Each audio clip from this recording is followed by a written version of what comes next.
highlight that it's addition in there as well.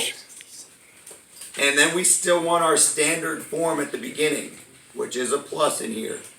We have 2i minus, we'll do it this way, plus a 5i, negative 5i. Now we're combining like terms. 7 plus negative 3i. And then we'll look to simplify this term right here. 7 minus 3i. Does anyone have a multiplication one on there? Marlon, do we have a multiplication one on there?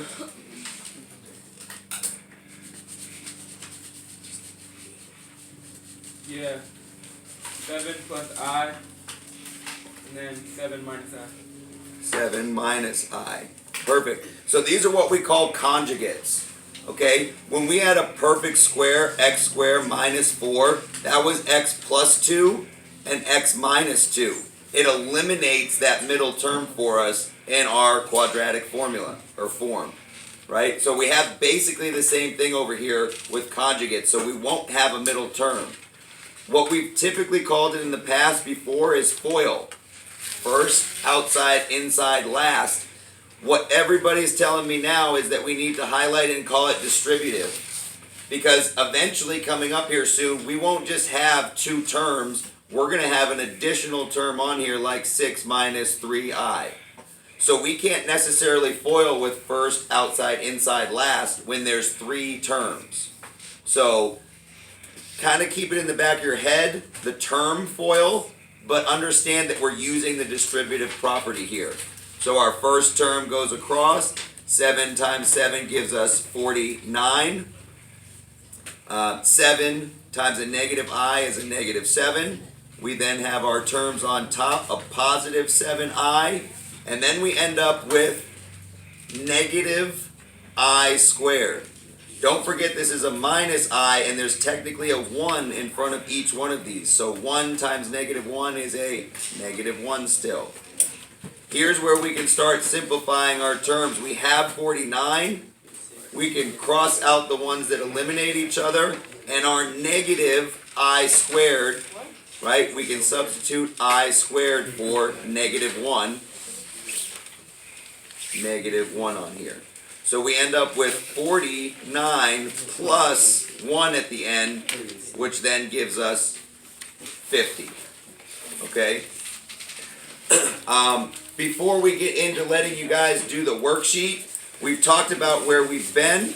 We talked about what we're doing now. Where does this go from here? So we're going to think ahead now. I has this very interesting property that doesn't happen a lot in math. It cycles through 4 separate values.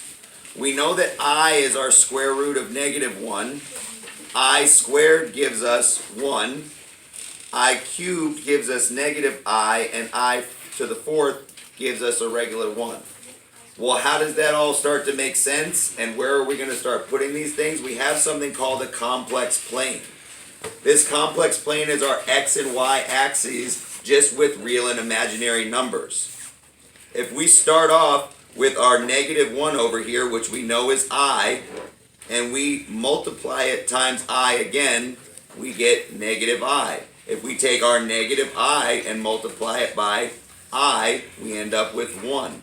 If we take our 1 and multiply it by I, we end up with I, and again our I times an I gives us I squared, which is back to negative 1. Okay? We just move our way right through the coordinates, right? This is quadrant 1, quadrant 2, quadrant 3, quadrant 4. It forms a C. Okay? So essentially when we have a number like 7, negative 3i, we would have 1, 2, 3, 4, 5, 6, 7, 1, 2, 3, negative 3i, and our vector or our point would be somewhere down here in quadrant 4. Okay? Go ahead and take the next 20, 25 minutes to work through your worksheet that's posted on Google Classroom. I'll leave this exit slip up here as well. If you finish the worksheet early, start working on this exit slip for me. All right, guys, have at it. If you have questions, let me know. Raise your hand. I'll come around.